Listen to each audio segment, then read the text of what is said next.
사건 번호 2024 타경 4675 근린주택이고요. 매각기일은 2월 11일로 예정이 되어 있습니다. 소재지는 지금 보시면 서울시 관악구 신림동에 위치한 근린주택이고, 지금 토지 면적이 43평.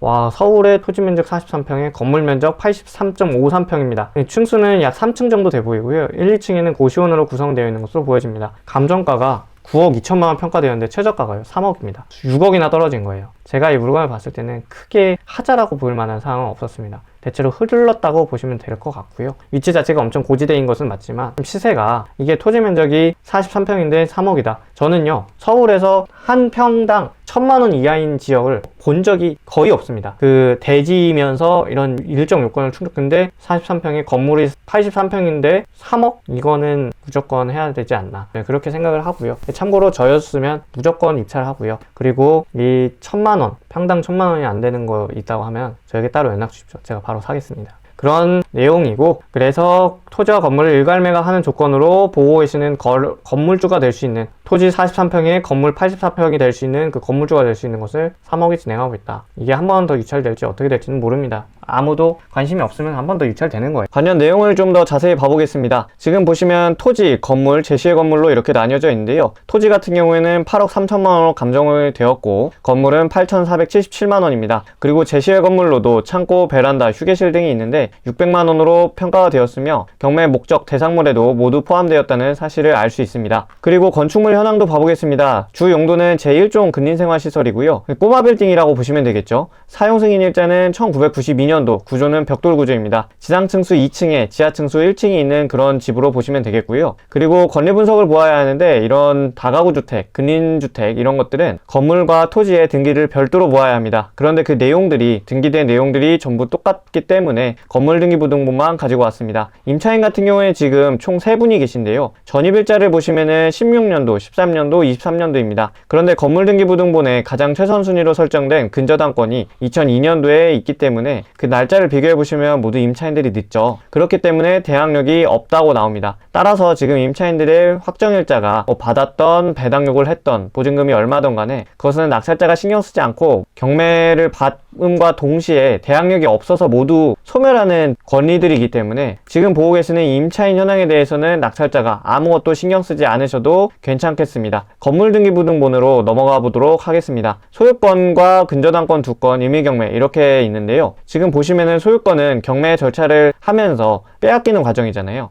그러니까 당연히 소멸하고요. 경매 등기도 마찬가지입니다. 경매가 끝나면서 경매 등기는 소멸합니다. 나머지 근저당권 2건이 있는데, 이는 민사집행법 91조에서 소멸한 등기들로 건물 등기부등본 현황과 임차인 현황에 대해서 모두 낙찰자가 아무것도 인수하지 않는 깔끔한 물건이라고 보시면 되겠습니다. 건축물 대장 내용을 보시면 위반 건축물 사항이 있으면 여기에 위반 건축물이라고 등재가 되는데, 그러한 내용도 없고 가구수도 총 1가구입니다. 그리고 지금 보시면은 대지의 위치, 집원, 도로명 주소가 등기부등본과 일치한지도 확인하였습니다. 그 외에 용적률, 산정용 연면적 이러한 내용들도 있는데, 지금 여기 보시면 용적률이 0%, 건폐율도 0% 이렇게 나와 있는데, 이건 옛날 주택이기 때문에 이렇게 공란으로 나와 있을 뿐 특별한 문제가 있다고 보기는 어렵고요. 건축물의 용도도 봐보겠습니다. 지하 1층 같은 경우에 주택으로 되어 있고 83제곱미터입니다. 그리고 1층과 2층 같은 경우에는 근생으로 되어 있어서 70제곱미터로 되어 있고요. 따라서 이 물건 같은 경우에는 오로지 근생 물건이라고 보기엔 어렵고, 주택을 포함한 근생 물건이다, 복합적인 물건이다, 이렇게 보시면 좋을 것 같고요. 소유자 현황으로는 아까 보셨던 김명모 씨가 등기부등본과 일치한다는 사실을 확인하였습니다. 따라서 건축물 대장상에 특별한 내용도 보여지지 않고요. 여기 보시면은 고도지구 외 1 이렇게 나와 있는데, 이 부분은 이따가 토지 이음을 통해서 확인해 보도록 하겠습니다. 감정평가 내용을 보시면 감정평가액은 9억 2천만 원 평가된 사실을 알 수 있고, 그 당시 기준 시점은 24년도 11월경입니다. 그리고 이 물건 같은 경우에는 참고로 김혜모 씨, 사망한 김혜모 씨의 상속인인 김명모 씨가 현재 이 물건을, 소유권을 이전받았다, 이렇게 보시면 될 것 같고요. 그 다음 건물 외관 모습입니다. 1층, 지하 1층에는 이제 고시원이군요. 고시원이 있지만 지금 사실상 보시면은 이런 물건이 공보상 반지하죠. 사실상 이쪽에서 보면은 이제 지상층과 마찬가지이기 때문에, 쉽게 말씀드리면은 여기서 보았을 때 1층 물건이고 2층, 3층 물건이라고 보시면 되겠습니다. 왜냐하면은 지금 여기서 보았을 때는 이제 대지의 고층 저차가 있기 때문에 여기서 봤을 때는 여기가 1층이죠. 그리고 여기가 2층이고 여기가 지하 1층인데 아까 말씀드린 것처럼 이쪽에서 바라보았을 때는 여기가 1층, 2층, 3층이기 때문에 저희가 아는 그 곰팡이가 쓰는 반지하, 그러니까 햇빛이 안 들어오는 그런 반지하는 아니라는 것이죠. 사실상 1층이 주택, 2층은 고시원, 3층도 고시원으로 보여지죠. 그렇기 때문에 고시원이 뭐죠? 사실상 사람들이 사는 공간이잖아요. 그렇기 때문에 사실상 주택으로 이용이 된다. 월세를 받을 수 있다. 그렇게 치면은 1층도 주택이니까 돈 받을 수 있고 2층도 고시원이니까 월세를 받을 수 있고 3층도 그렇게 치면 1층부터 3층까지 모두 다 돈을 받을 수 있는, 고시원 같은 경우 또 쪼개져 있잖아요. 집들이 이렇게 쪼개져 있으면은 당연히 월세 받기가 더 좋겠죠. 왜냐면 방 개수가 그만큼 많아지기 때문입니다. 현황조사서 내용을 보시면요, 지금 임차인이 이제 주거용으로서 아까 세 분이 계셨다고 하셨죠. 23년도, 13년도, 16년도 모두 다 대학력이 없다는 것을 현황조사서를 통해 또 확인을 하였고요. 법원에서 정식적으로 공식적으로 제공하는 매각 물건 명세서에서도 최선순위 설정된 근저당권이 02년도 그 외의 임차인들이 모두 다 대학력이 없다는 것을 공식적인 서류를 통해서 확인하였고요. 그리고 현황조사서라는 내용을 통해서 임대차 기간, 보증금, 차임, 월세죠. 이런 것들은 확인할 수 없었다. 이런 내용을 확인할 수 있습니다. 따라서 뭐 낙찰자가 크게 신경 쓸 바는 아니고요. 그리고 여기 내용을 읽어보시면은 등기상 인수하는 조건에도 공란으로 나와 있고요. 그리고 뭐 매각에 따른 것으로 보는 지상권의 기여, 특별한 내용 없다는 것입니다. 깔끔하다는 것이고요. 비고란에도 토지와 건물을 일괄 매각하고 제시의 건물까지 포함해서 매각한다. 이러한 내용이 기재되어 있습니다. 그리고 문건 접수 내역에서도 특별한 내용 보여지지 않고요. 유치권 같은 것이나 특별한 내용, 그런 것들을 말씀드리는 것입니다. 채권자나 법원 사이에서 필요한 서류들을 왔다 갔다 한 사실을 알 수 있고, 그 다음에 지적도를 보시면 저희 물건지 위치는 여기입니다. 신림동을 생각하시면 여기 위에 있는 2호선 신림역 근방을 생각하실 수 있는데, 이 부분은 사실 좀 단점이 있는 게 이제 겨울철에 이 부분이 다 언덕가이기 때문에요. 그래서 사실 접근하기는 굉장히 어렵습니다. 그래서 제가 아까 서두에 말씀드렸듯이 이쪽 부분은 이제 월세가 약 40만원 선이나 30만원 선, 뭐 그 정도로 형성이 되어 있는데, 이 신림역이라고 하는 동네는 약 70만원도 올라가기 때문에 이만큼 시세가 싸잖아요. 그러니까 고시원들이 많이 있는 곳으로 알고 있습니다.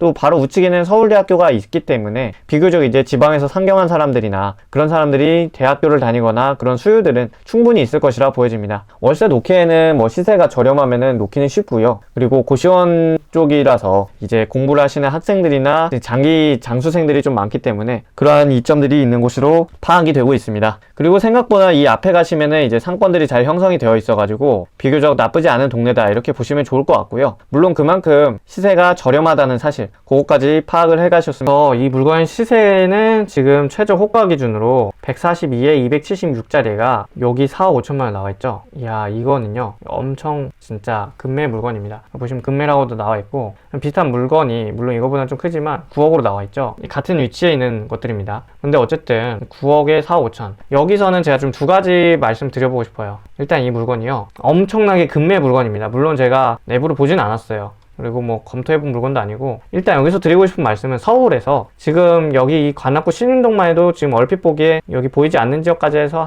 그리고 이렇게 물건을 설정해 놨는데도 제가 봤을 때 서울에 약 한 5천에서 뭐 6천 개의 물건이 있습니다. 금액대 한 10억 이하로, 한 7억 6억 이하로 했을 때도 이렇게 많은 물건들이 있어요. 그런데 그 중에서 이렇게 한두 가지 물건, 뭐 세네 가지 물건, 그 중에 이제 진주를 찾으면 금매 물건이 있습니다. 이렇게 어떤 사정으로 인해서 급하게 나오는 물건들이 있어요. 제가 볼 때 이 정도의 물건들은 시세가 약 7억, 8억 그 정도로 형성이 된다고 봅니다. 그런데 4억 5천으로 이렇게 금매로 하는 물건도 있습니다. 참고로 잠깐 제 얘기를 들려드리면, 경매로 약 2억 3천에 낙찰된 거를 저는 금매로 1억 3천에 샀습니다. 이것은 제 수강생이면 제가 알려드리기도 하고요. 그런 것처럼 금매 물건이 있기 때문에 그런 금매 물건을 잘 분석해서 확인하는 것도 좋은 방법입니다. 물론 이 물건 같은 경우는 4억 5천이고 저희 물건은 3억이니까 금매 중에서도 초금매라고 해서 경매가 진행되는 거니까 당연히 이걸 사야겠죠. 저희 물건이 건물 면적도 거의 100제곱이나 크잖아요.